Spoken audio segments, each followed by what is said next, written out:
Alhamdulillahirabbil alamin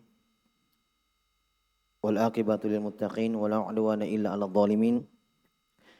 Asyhadu an la ilaha illallah wahdahu la syarikalah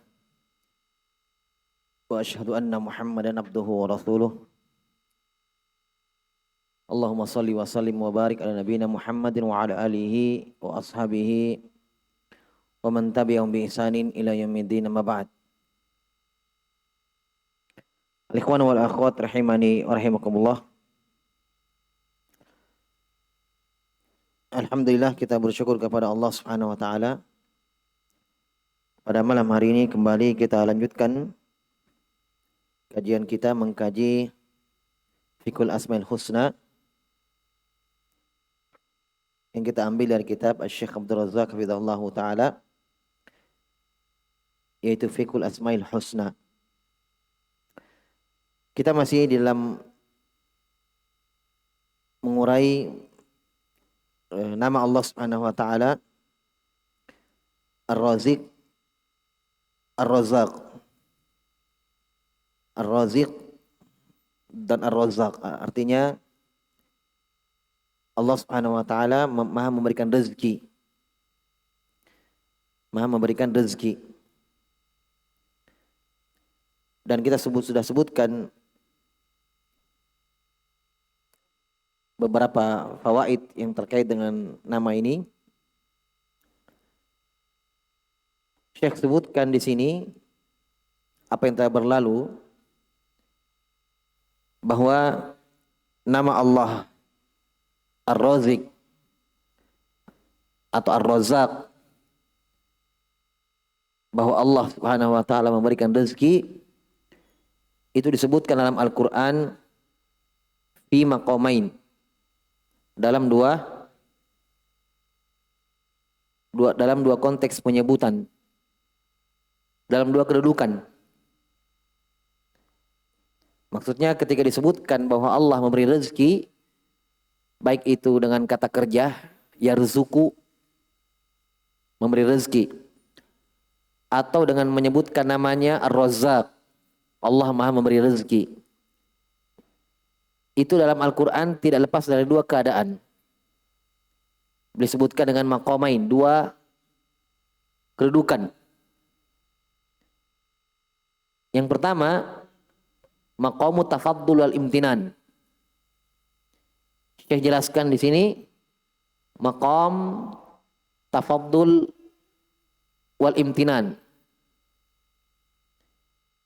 dalam konteks menyebutkan keutamaan dan anugerah. Ya. Ini ya Syekh sebutkan maqam at-tafaddul wal imtinan. Yang kedua, maqamud dakwah ila ta'ah wal khair wal ihsan. Yang kedua, ketika Allah menyebutkan ajakan untuk berbuat ketaatan dan kebaikan. Maqamud dakwah wa ta'ah ila ta'ah wal khair wal ihsan. Jadi ini dua keadaan penyebutan sifat Allah Subhanahu wa taala bahwa Allah memberi rezeki. Paham ya? Kalau yang pertama jelas, Ya, jadi ketika Allah menyebutkan Allah memberi anugerah pemberian, ya, Allah Subhanahu wa taala memberikan beragam kebaikannya kepada hambanya. Allah sebutkan bahwa Allah memberi rezeki, itu jelas. Nah, yang kedua, kadang Allah sebutkan bahwa Allah memberi rezeki, ya, ketika Allah mengajak kepada kebaikan, mentauhidkan Allah, bertawakal kepada Allah. Paham? Wa may yatawakkal 'ala Allah wa may yattaqillaha yaj'al lahu makhraja wa yarzuquhu. Ini ajakan untuk bertakwa ini. Paham? Tapi Allah sebutkan rezekinya. Siapa yang bertakwa kepada Allah, Allah akan jadikan untuknya jalan keluar dari musibahnya, dari masalah. Wa yarzuquhu, dan Allah akan beri dia rezeki. Nah, ada penyebutan Allah memberi rezeki. Tapi dalam konteks ayat pujian untuk bertakwa. Pujian untuk orang bertakwa. Paham ya? Jadi memang beda dari yang pertama. Kalau yang pertama hanya sekedar menyebutkan anugerah pemberian-pemberian Allah. Bahwa Allah maha baik. Dengan menyebutkan rezekinya kepada hamba. Ini jelas ini. Yang kedua, terkadang Allah Subhanahu wa taala memerintahkan untuk berbuat baik atau memuji perbuatan baik, ketaatan dengan menjelaskan, menyebutkan bahwa Allah memberi rezeki. Taib, ini ya. Contoh-contoh dari yang pertama kita sudah sebutkan. Demikian pula contoh dari sisi yang kedua tadi. Ayatnya yang terakhir kita baca, Allah berfirman, ya ayuhan nasu ubudu rabbakumul ladzi khalaqakum wal ladzina min qablikum la'allakum tattaqun. Wahai manusia, sembahlah Rabb kalian yang telah menciptakan kalian dan orang-orang sebelum kalian agar kalian bertakwa. Alladzi ja'ala lakumul arda firasya. Yang memberikan kepada kalian, menjadikan kalian, untuk kalian bumi itu sebagai firash, hamparan. Wassama bina, dan langit itu sebagai bangunan, dan Allah turunkan kepada kalian air dari langit. Ini rezeki ya. Sehingga keluarlah dari tanah itu, dengannya tumbuhlah tumbuh-tumbuhan sebagai rezeki, rizqan lakum. Sebagai rezeki untuk kalian. Berarti ini konteks ayat secara umum ajakan untuk apa? Ini ayatnya. U'budu. Ajakan untuk beribadah kepada Allah. Tapi Allah sebutkan bahwa Allah memberi rezeki. Paham ya? Ya. Di sini bukan sekedar menyebutkan Allah sang pemberi rezeki, bahwa Allah Subhanahu wa taala memberikan anugerah dan kebaikan-kebaikannya, tidak. Tapi ada maksud dan tujuannya, yaitu agar kalian menyembah Allah. Buktinya di awal yang perintah, ya ayyuhan nasu ubudu. Wahai sekalian manusia, sembahlah Allah. Sembahlah Rabb kalian. Nah, Allah sebutkan rezekinya. Allah sebutkan perbuatannya. Di antaranya memberi rezeki. Bahkan Allah jelaskan prosesnya rezeki itu bagaimana. Diturunkan dulu air. Tumbuhlah dari situ tumbuhan. Bahkan hewan, daging-daging yang kita makan. Ya. Nah, mungkin kita konsumsi sebagai rezeki bagi kita tanpa melalui air yang Allah turunkan. Tidak bisa itu hidup. Kambing, onta, sapi tanpa air. Kering itu kalau tanpa air. Ya. Bagaimana kita makan ikan yang segar dari laut. Kata Allah, wa ta'kuluna minhu lahman thariya. Kalian makan dari laut itu lahman thariya. Daging segar. Ikan yang segar. Dari air juga. Jelas ya? Taib. Demikian pula kata beliau, wa qauluhu ta'ala fi ibtali syirk. Firman Allah Subhanahu wa taala ketika Allah sebutkan kebatilan, kehinaan, kesyirikan. Allah masuk dari sisi Allah memberikan rezeki, selain Allah tidak. Paham maksudnya ya? Allahul ladzi khalaqakum tsumma razaqakum tsumma yumitukum tsumma yuhyikum. Lihat.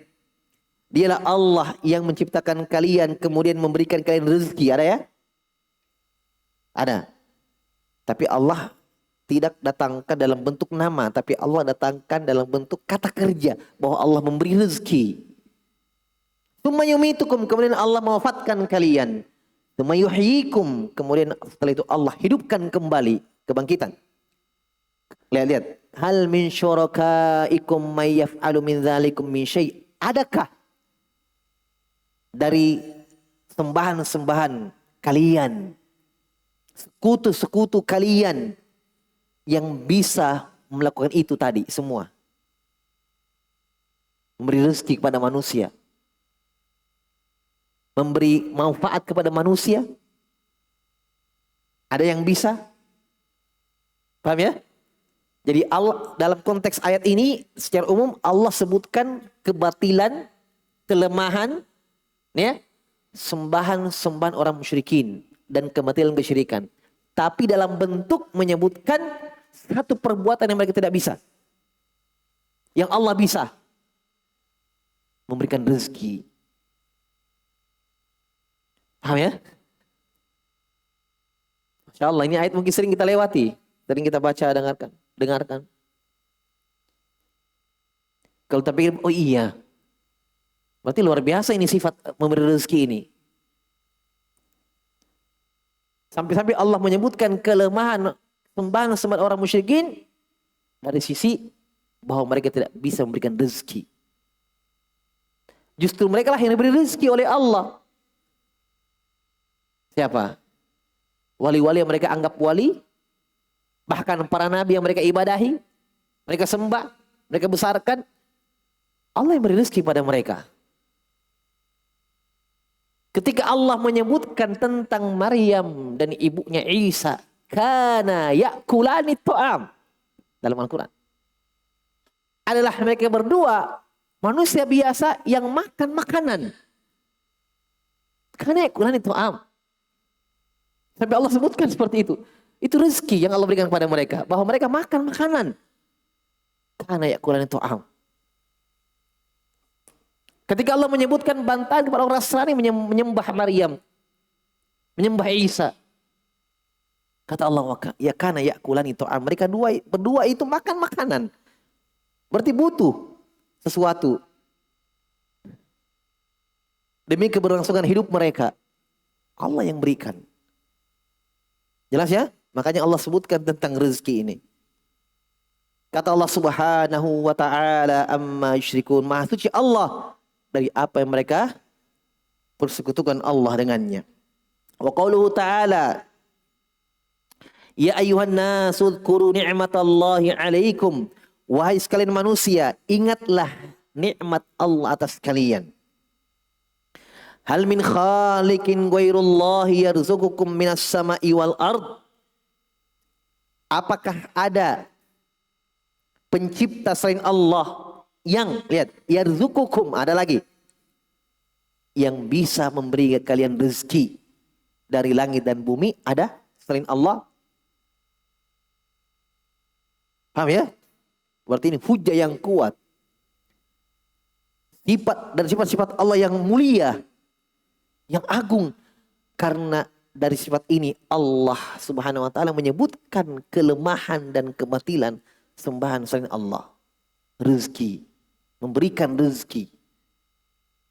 Tanpa rezeki dari Allah kita tidak bisa hidup. Ya, makanya Allah susul mencipta rezeki. Mencipta dan memberi rezeki. Karena kalau sekedar dicipta saja, kemudian dibiarkan tidak diberi rezeki, mati juga. Ya kan? Mati. Dicipta, diadakan. Kemudian tidak diberikan rezeki. Ya, sampai kapan dia mau bertahan? Mati juga. Jelas ya? La ilaha illa huwa fa'anna tu'fakun. Tidak ada ilah, tidak ada sembahan yang berhak disembah kecuali dia. Fa'anna tu'fakun. Taib, bagaimana mungkin kalian berpaling, dipalingkan? Taib, qauluhu ta'ala fil amri bil infaq fi sabilihi. Dalam ayat yang lain, ketika Allah memerintahkan kita berinfak. Memerintahkan, kalau sebelumnya tadi konteks ayat yang sebelumnya ini, Fatir ayat 3. Secara umum perintah itu apa? Bersyukur. Ini, wahai manusia, ingatlah nikmat kalian yang Allah berikan kepada kalian. Nikmat Allah yang ada kepada kalian. Ingat nikmat itu. Berarti bersyukur. Iya. Mengingat nikmat itu bukan diingat-ingat saja, bukan. Ingat bahwa Allah yang berikan. Bukan semata-mata karena kemampuanmu, kecerdasanmu, keahlianmu. Allah yang berikan. Ingat nikmat itu. Berikan haknya. Tunaikan haknya harta itu. Wa amma bi ni'mati rabbika fahaddits. Di antara makna fahaddits, puji Allah dengan lisan, ceritakan nikmat itu. Hadis kan berbicara kan, tahaddus, takallam.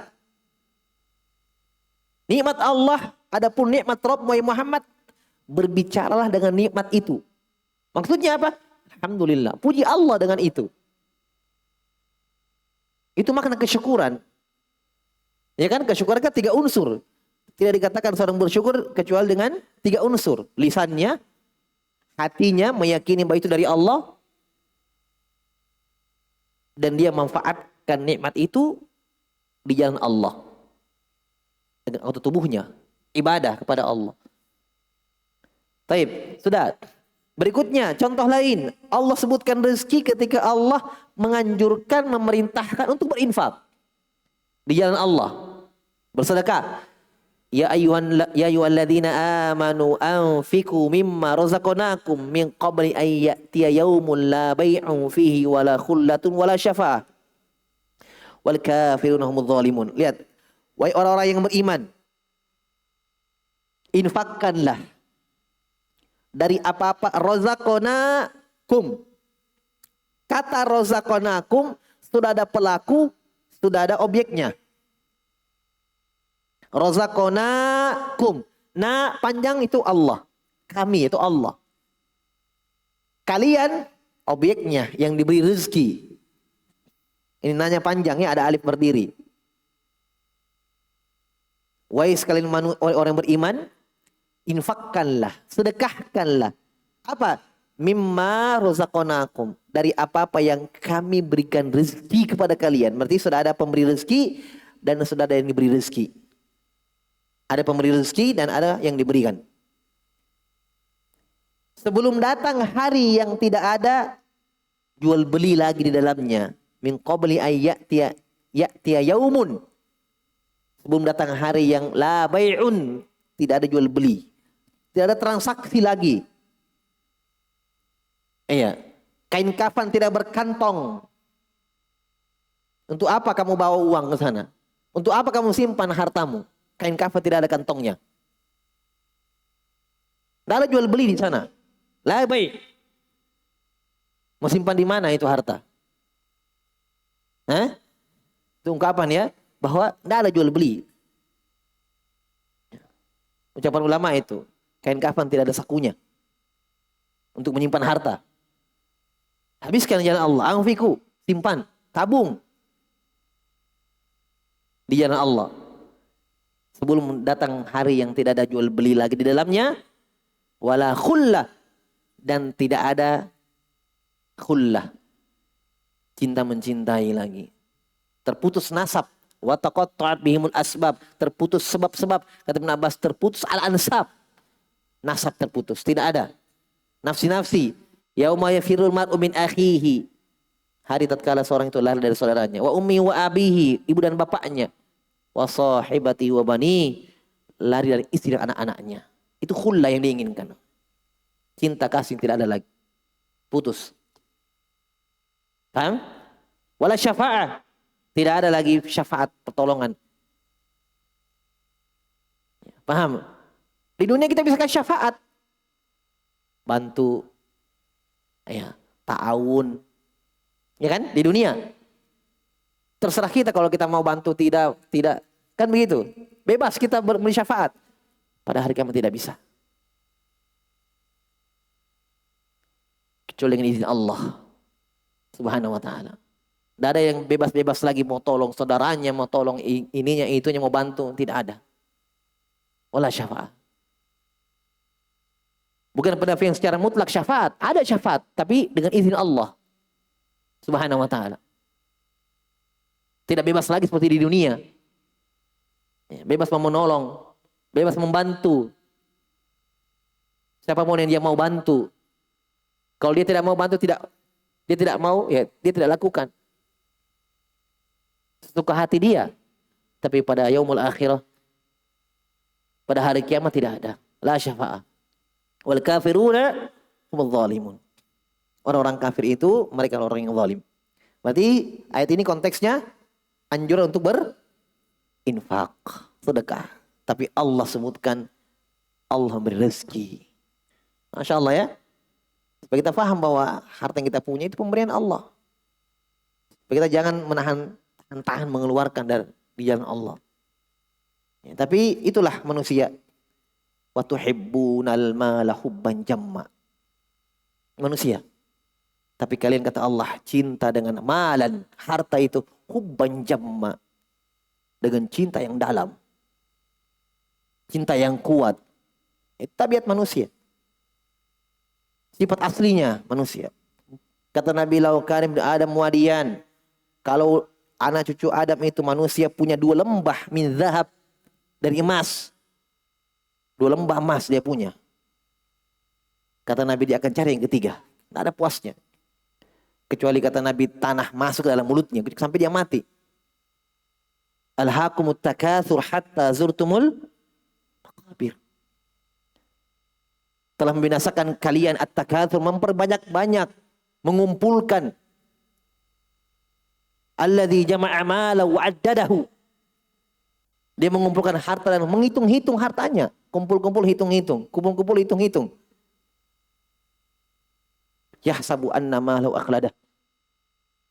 Dia menyangka bahwa harta yang dia kumpulkan itu bisa mengekalkan dia. Minimal bisa menambah umurnya. Bisa memperpanjang hidupnya. Iya. Bisa menambah umurnya di dunia dengan hartanya. Mungkin dia pikir semakin banyak hartanya orang, semakin panjang umurnya. Bisa menolak dia dari bahaya. Yahsabu anna malahu akhladahu. Dia mengira bahwa harta itu bisa mengekalkannya. Wallahul musta'an. Taib. Berikutnya wa qauluhu ta'ala fil amri bisyukur. Berikutnya ketika Allah perintahkan untuk bersyukur kepada Allah. Ya ayyuhalladzina amanu kulu min thayyibati ma razaqnakum. Ini dia. Washkuru lillahi in kuntum iyyahu ta'budun. Kata Allah, wahai kalian orang-orang yang beriman. Makanlah dari yang baik-baik. Kulu min thayyibat. Kenapa Allah perintahkan kita makan yang baik-baik? Karena innallaha thayyibun, Allah maha baik. Dan tidak menerima la yaqbal illa thayyiba. Dan tidak menerima kecuali yang baik-baik. Allah pun perintahkan kita makan yang baik-baik. Yang tidak bermudarat. Tidak memberikan bahaya. Makanya kata Allah dalam Al-Quran. Hurrima alaikumul khaba'is. Allah haramkan untuk kalian khaba'is. Hal yang menjijikkan. Yang memudaratkan, membahayakan bagi kalian. Taib. Perintahnya washkuru lillahi in kuntum iyyahu ta'budun. Bersyukurlah kepada Allah. Jika kalian betul-betul ibadah hanya kepadanya. Masya Allah ya, di sini jelas syarat mutlak orang yang bertauhid. Bersyukurlah kepada Allah, lihat. Bersyukurlah kepada Allah nih. Kalau betul-betul kalian beribadah hanya kepadanya. Maksudnya kalau kalian mengaku hamba Allah. Kalau kalian mengaku Allah cipta kalian. Kalau kalian mengaku beribadah hanya kepada Allah. Bersyukur. Ya? Dan bentuk kesyukuran yang paling besar adalah ibadah itu sendiri. Paham maksudnya? Saya ulangi. Bentuk kesyukuran yang paling besar adalah ibadah itu sendiri. Berarti seakan-akan Allah mengatakan kalau kalian mengaku beribadah hanya kepada Allah, ya buktikan. Sembah Allah, tauhidkan Allah Jalla wa'ala. Itu bentuk kesyukuran. Bersyukur kepada Allah Subhanahu wa taala. Kalau kalian betul-betul beribadah hanya kepada Allah. Taib. Kemudian wa qauluhu ta'ala fin nahyi an qatil aulad. Nah, ini larangan sekarang dalam konteks larangan membunuh anak sendiri. Nah. Paham? Berarti sekarang larangan berbuat dosa. Tadi perintah beribadah, perintah kesyukuran, perintah untuk berinfak, ya, perintah untuk mengingat nikmat Allah. Sekarang larangan membunuh anak. Tapi Allah sebutkan Allah beri rezeki. Lihat, Allah menyebutkan dalam larangan membunuh anak-anak karena takut miskin, khaufal fakri. Takut karena takut miskin. Allah berfirman, wala taqtulu auladakum khasyata imlaqin. Jangan kalian membunuh anak-anak kalian khasyata imlaq, karena takut miskin. Bukan berarti, lihat, penting ini. Ya. Ini nama dalam ilmu tafsir qaidun ghair murad. Qaid yang tidak diinginkan, pemahaman kebalikannya. Ketika Allah katakan janganlah bunuh anak-anak kalian karena takut miskin, tidak ada pemahaman kebalikannya, berarti kalau bukan karena takut miskin, boleh membunuh anak. Paham? Tidak ada pemahaman kebalikannya. Tidak ada mafhum dalam ayat ini. Oh, Allah sebutkan jangan bunuh anak kalian karena takut miskin. Berarti kalau alasan lain, boleh. Misalnya alasannya bukan takut miskin, hanya karena susah urusnya. Banyak sekali. Kurangi satu deh.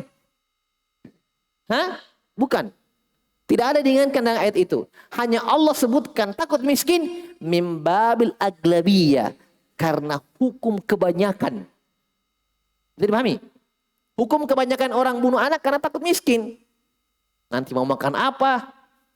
Susah. Biaya sekolahnya, biaya hidup. Sudah. Dibunuh. Paham ya? Nah, ini dalam kayak tafsir dikatakan qaidun ghair murad. Qaid yang tidak diinginkan, pemahaman kebalikannya. Asalnya membunuh anak haram mutlak. Apapun alasannya. Paham ya? Karena ada juga orang yang membunuh anaknya karena mungkin nakal. Mungkin niatnya hanya pukul mendidik, ya. Tapi karena terlalu keras sampai KDRT, meninggal anaknya. Ada. Ya. Jelas ya? Itu ada. Penyiksaan. Ya. Taib. Jadi membunuh anak asalnya haram semutlak. Hanya ini mimba aglabiyah, kebanyakan. Apa kata Allah? Nahnu narzuquhum wa iyyakum. Kamilah yang memberi rezeki kepada mereka, yaitu anak-anak kalian, wa iyyakum, dan kepada kalian wahai para orang tua. Jadi jangan kamu khawatir tentang rezeki anakmu. Takut miskin. Kami penanggungnya, kata Allah. Kami yang jamin itu, kami penjaminnya. Nah, narzukum, wah iya, bahkan kamu juga kami memberi rezeki. Kamu, wahai para orang tua, orang tuamu membiarkan kamu hidup dulu, tidak pernah takut miskin orang tuamu, kamu dibiarkan hidup. Iya kan? Makanya Allah di sini ingatkan juga, kalian, jangan ke anakmu, kamu juga kami akan berizki, kata Allah. Kamu, orang tua. Bukan cuma anakmu yang kami jamin rezekinya, kamu juga para orang tua. Yang membunuh anak karena takut miskin.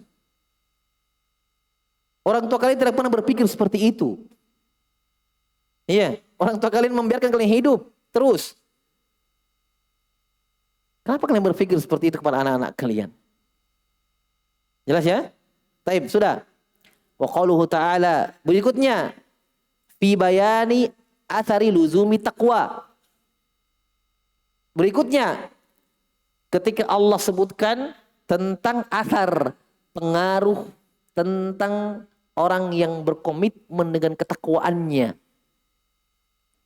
Pengaruh, ya, asar yang baik, pengaruh yang baik untuk orang yang berkomitmen dengan ketakwaan kepada Allah. Allah sebutkan dengan penyebutan memberi rezeki. Kata Allah, wa may yattaqillaha, siapa yang bertakwa kepada Allah, yaj'al lahu makhraja, Allah jadikan untuknya makhraj, tempat keluar. Kharaja, keluar. Makhrajun, tempat keluar. Berarti apa? Solusi dalam hidupnya, tempat keluar, jalan keluar. Allah dah sebutkan keluar dari mana. Tapi sudah jelas maksudnya. Dari segala kesulitan. Yang memang kita butuh makhraj di situ. Paham? Kita butuh, ya. Kita ingin keluar dari situ. Berarti masalah ini yang Allah inginkan di sini. Masalah pasti. Musibah, masalah, malapetaka, kesulitan, kesusahan. Yang semua kita maklumi bahwa di situ butuh makhraj. Butuh. Tempat keluar dari itu. Kadang kita sedang dirongrong masalah, kita tidak tahu gimana cara keluarnya, di mana tempat keluarnya. Iya kan? Ini juga buntu, di sini juga uang tidak ada.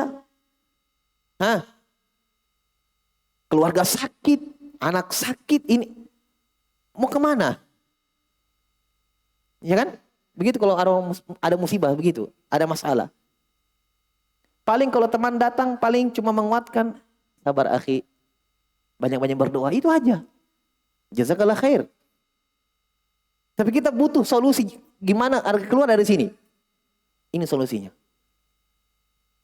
Allah sebutkan bentuk syarat dan jawaban syarat. Berarti terikat terus, tidak pernah lepas. Ketakwaan dan makhraj.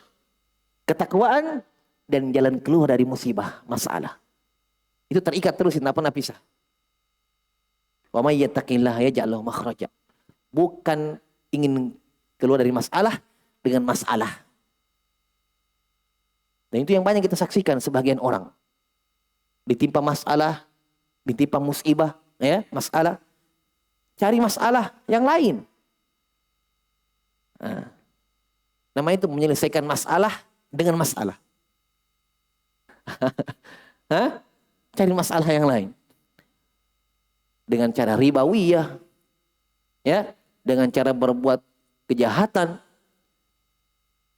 Nas'alullah salamu alaihi. Tapi ini solusi dari Allah. Bertakwa kepada Allah Subhanahu wa taala sembari meyakini bahwa Allah tidak akan pernah memberikan cobaan di luar kemampuan kita. Nabi berkata kepada para sahabat 3 hari sebelum meninggal, la yamutanna ahadukum illa wa huwa yuhsinu dhanna billah. Pegang itu. Kata Aisyah, sami'tun Nabi sallallahu alaihi wasallam qabla wafati bisalas. Saya dengarkan Nabi berkata 3 hari sebelum meninggalnya, jangan pernah kalian meninggal kecuali dalam keadaan berbaik sangka kepada Allah. Itu intinya sebenarnya.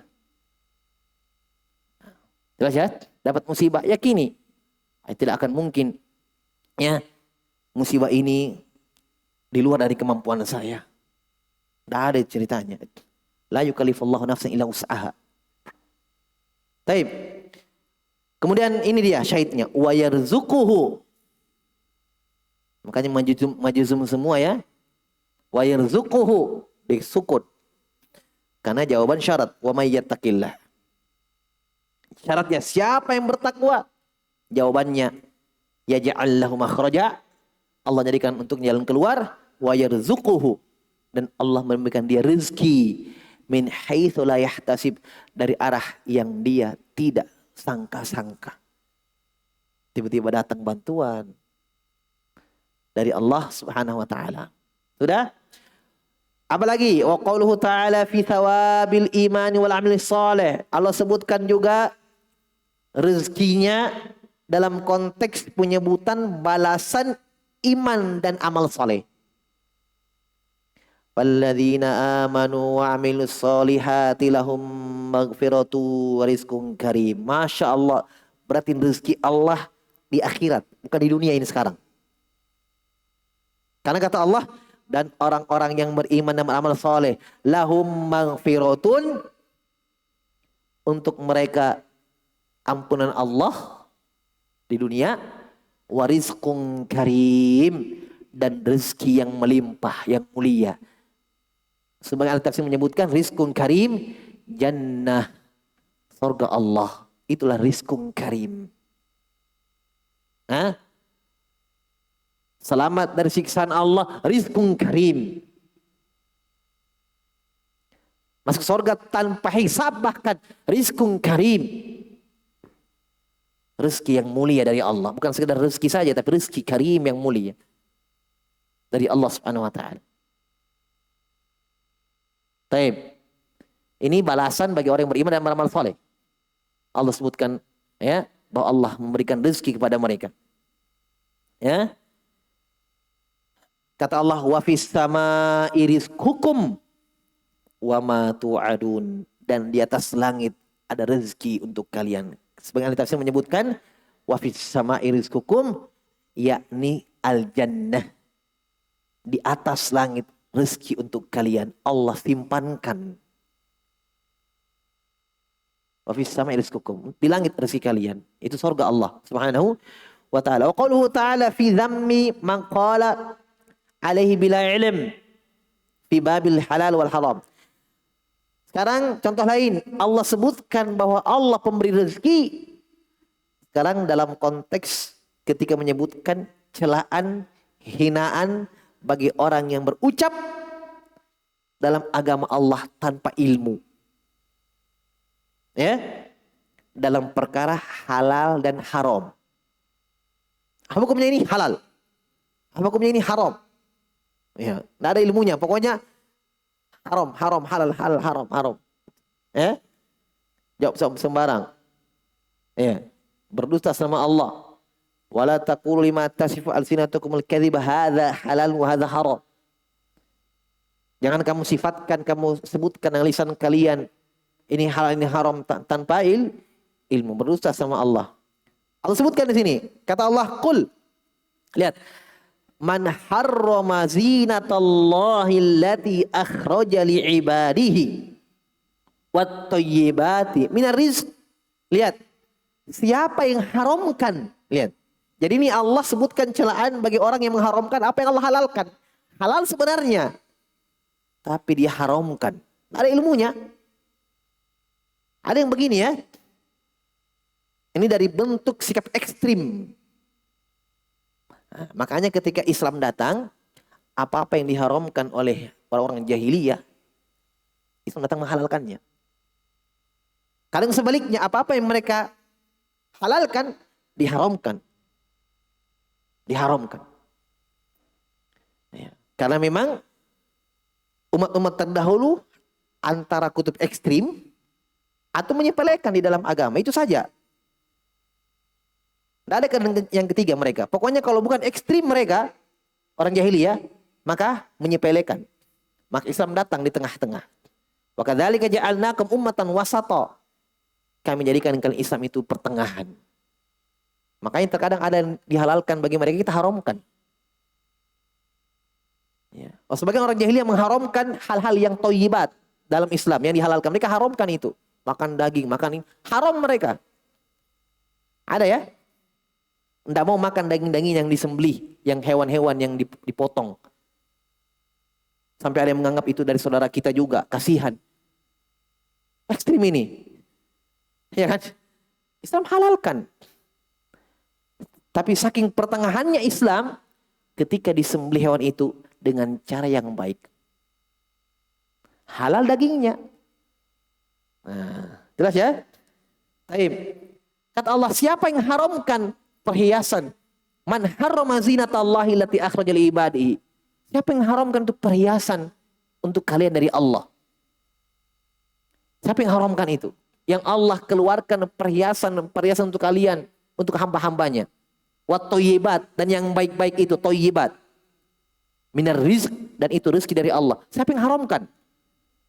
Kenapa kalian, seakan-akan Allah Subhanahu wa taala ini mengancam. Kenapa kalian haramkan itu? Itu halal untuk hamba-hambaku. Halal. Tapi mereka haramkan. Berarti di sini dalam konteks celaan dan hinaan kepada mereka yang mengharamkan apa-apa yang Allah halalkan. Ayat lain, kul ara'aitum ma anzalallahu lakum minar rizq. Terangkan kepada aku wahai Muhammad apa-apa yang Allah turunkan kepada kalian dari berupa rezeki. Sehingga kalian menjadikan dari itu faja'altum minhu haraman wa halala. Qul Allahu adina lakum am 'alallahi taftarun. Terangkan kepada aku wahai Muhammad apa yang Allah turunkan kepada kalian dari berupa rezeki itu, hingga yang kalian jadikan dengannya ada yang haram, ada yang halal. Katakan wahai Muhammad, demi Allah, apakah Allah izinkan itu? Apakah sudah cocok seperti itu? Kalian bagi ini halal, ini haram. Apakah memang sudah seperti itu? Allah izinkan kalian? Atau kalian berucap berdusta atas nama Allah? Ya? Itu rezeki dari Allah Subhanahu wa taala. Tapi mereka berucap tanpa ilmu, sehingga kadang bertukar. Yang halal mereka katakan haram, yang haram mereka katakan halal. Kata Allah, apakah itu diizinkan? Ya. Maksudnya kalau mau berucap ini halal ini haram sesuai dengan apa yang Allah putuskan. Kalau tidak ada ilmu, wallahu alam. Paham ya? Kalau tidak ada ilmu padanya, ya sandarkan ilmunya kepada Allah. Wa qauluhu ta'ala fil hassi 'ala sa'i fi talabi rizq. Ya, wal halal. Fi talabi rizqil halal.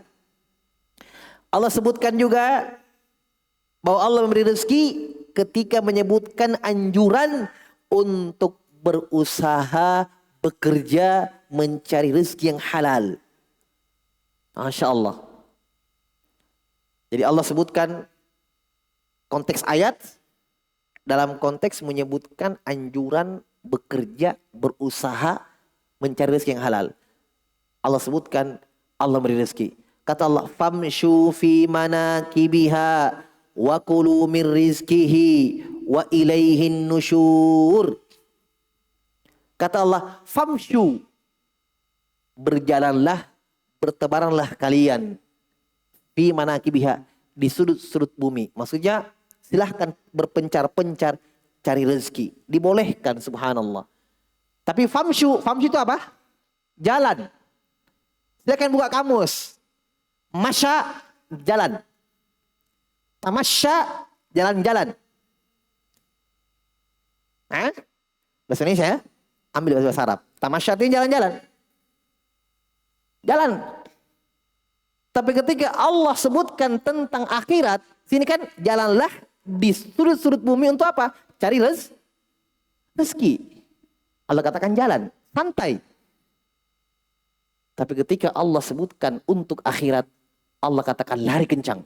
Fafirru ilallah. Larilah menuju Allah. Kira-kira pelajaran apa yang kita bisa ambil dari situ?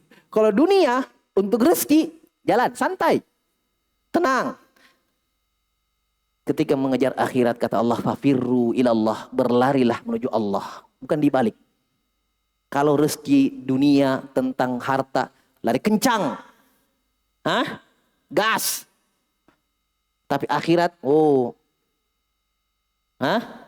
lobet. Itu akhiratnya. Lambat. Kata Nabi SAW, man batta'a fi amalih. Man batta'a fi amalih. Lam misri'hu nasabuh. Pegang itu hadis.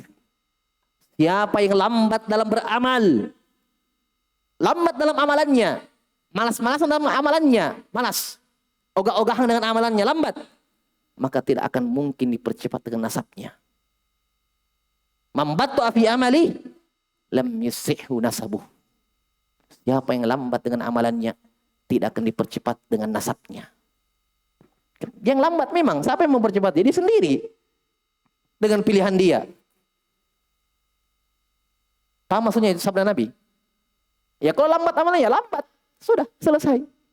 Dia memperlambat sendiri amalan itu. Tidak mungkin dipercepat dengan nasabnya, dengan hartanya. Tidak mungkin diselamatkan dengan nasabnya, dengan hartanya, dengan apa yang dia punya dari dunia. Kenapa? Karena dia sendiri lambat beramal. Jelas ya? Kata Allah, famshu fi manakibiha. Berjalanlah di muka bumi. Kata Allah, kalau kalian dapat, wa kulu min rizkihi, makanlah dari rezeki itu yang halal, dan ingatlah wa ilaihin nusyur. Kepadanya lah kalian dibangkitkan. Kenapa langsung Allah ingatkan kebangkitan? Sebelumnya Allah sebutkan carilah rezeki itu yang halal. Ingat, kalian kembali kepada Allah. Maksudnya apa? Ingat, apa yang kalian dapatkan itu yang kalian makan itu akan ditanyakan oleh Allah. La tus'alunna an hadzal na'im. Dalam hadis Nabi ketika keluar tengah malam, lapar, tidak ada makanan di rumahnya, ketemu dengan dua kekasihnya, Abu Bakar dan Umar. Keluar juga dari rumah, lapar juga. Kata mereka berdua, ya Rasulullah, kenapa kamu keluar tengah malam? Kata Nabi, saya keluar karena lapar. Kata mereka berdua, kami juga keluar karena lapar, cari makanan dulu. Maka datanglah mereka bertiga ke rumah seorang sahabat. Masya Allah, sahabat ini senang sekali menjamu Nabi dan dua sahabatnya yang mulia. Satu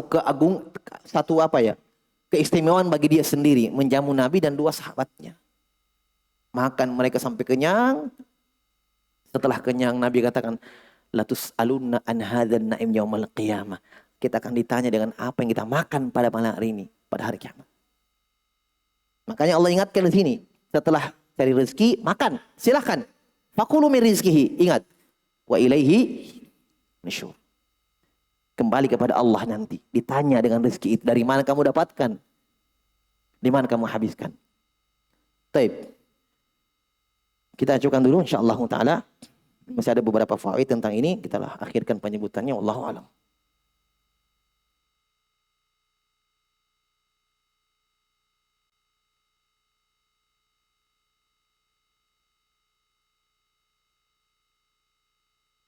Apakah termasuk juga saat pasangan itu memilih untuk tidak memiliki anak, atau istilahnya feel free?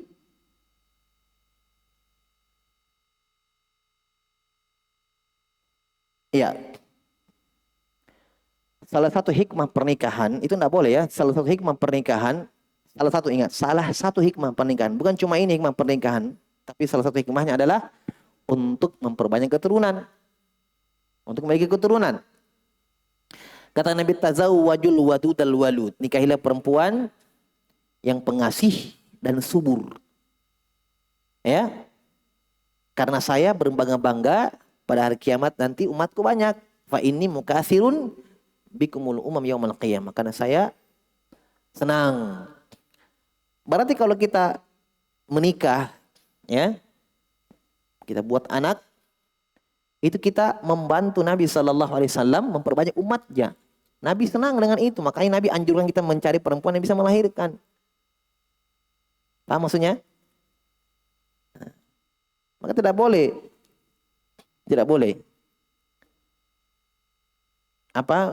menikah kemudian ya, tidak mau punya anak.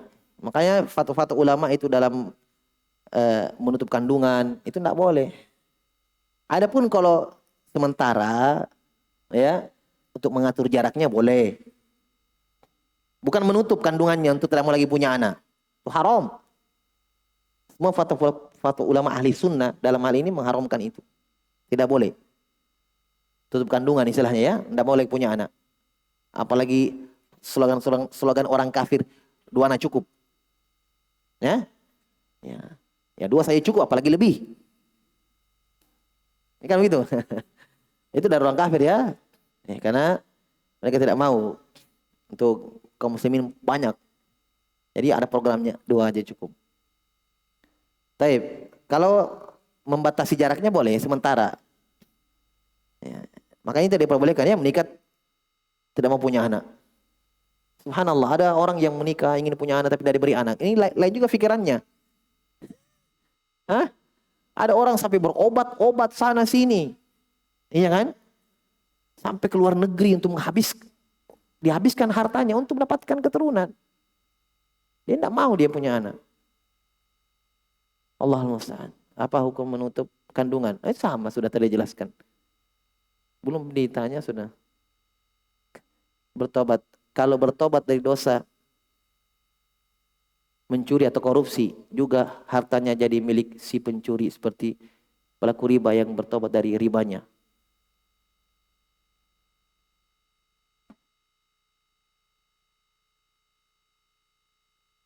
Ya kalau mencuri beda ya. Mencuri itu hartanya orang.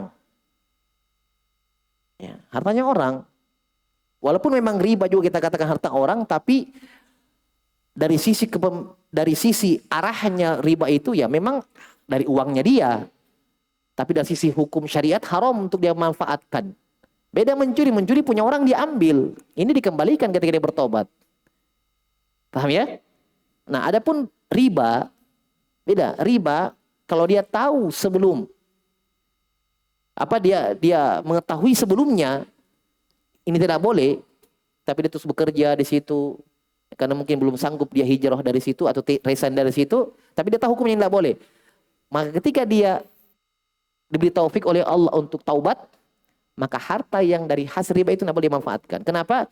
Karena dia hasilkan sudah dalam keadaan punya ilmu. Paham? Makanya itu tidak boleh dimanfaatkan semua yang terhasilkan dari situ. Bagaimana caranya? Jangan keluarnya dia harus tabarru, berbersih dari harta itu. Dia jual, ya, maka dia dia alokasikan di tempat-tempat kemaslahatan umum. Dan dia tidak niatkan pahala di situ. Walaupun dia niatkan juga tidak dapat pahala karena Allah menerima yang baik-baik saja. Tidak ada pahala dari dia, tidak ada. Dia cuma berbersih dari harta itu. Mungkin di jalan, bangun sumur, ya, WC-WC umum dan yang lainnya. Tapi kalau dia bekerja di riba itu belum tahu, dia tidak tahu ini hukumnya. Kerja-kerja bertahun-tahun, sudah banyak asetnya, beli ruko, beli mobil, beli tanah. Baru tahu ternyata astagfirullah tidak boleh ternyata. Taubat. Maka ini halal baginya. Kata Allah, "Faman ja'ahu mau'izatum mir rabbi fantaha falahu ma salaf." Ya kan? Kata Allah, siapa yang datang baginya mau'izah dari Allah, ilmu dari Allah bahwa itu haram. Sebenarnya dia belum tahu. Belum datang ilmu padanya. Belum datang mau'izah. Belum tahu berarti. Kata Allah, falahu mas fantaha. Datang ilmu dari Allah, yaitu datang ilmu untuk dia, fantaha. Dia langsung taubat, berhenti. Hukumnya hartanya ada, kata Allah, falahu ma salaf, untuk yang tak berlalu. Untuknya sudah lewat itu untuk dia halal. Beda ya, beda dengan orang yang sudah tahu dan yang belum tahu.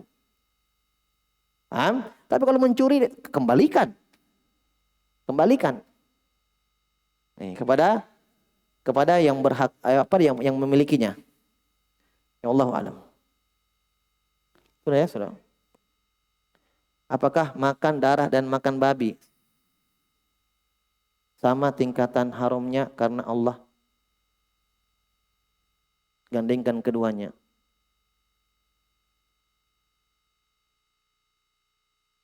Ya di dalam dilihat yang mana lebih besar mudaratnya, itu lebih haram.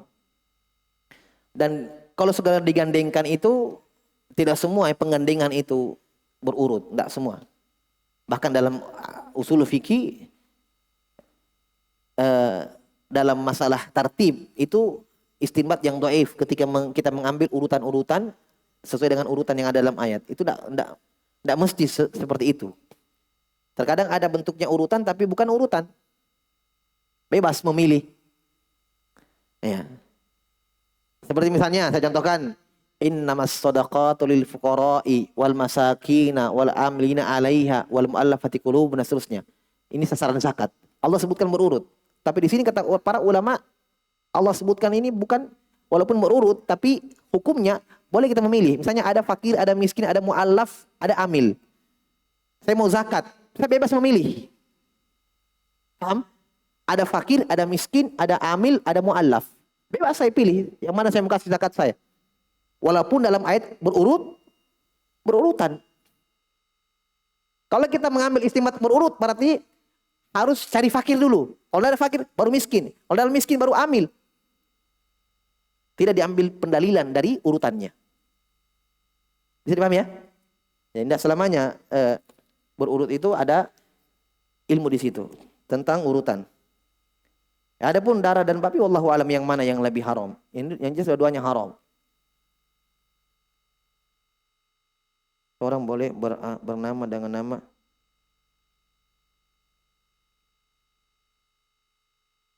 musawwir. Ya.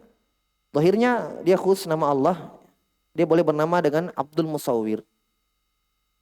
Musawwir juga dari makna-makna kekhususan. Wallahu alam.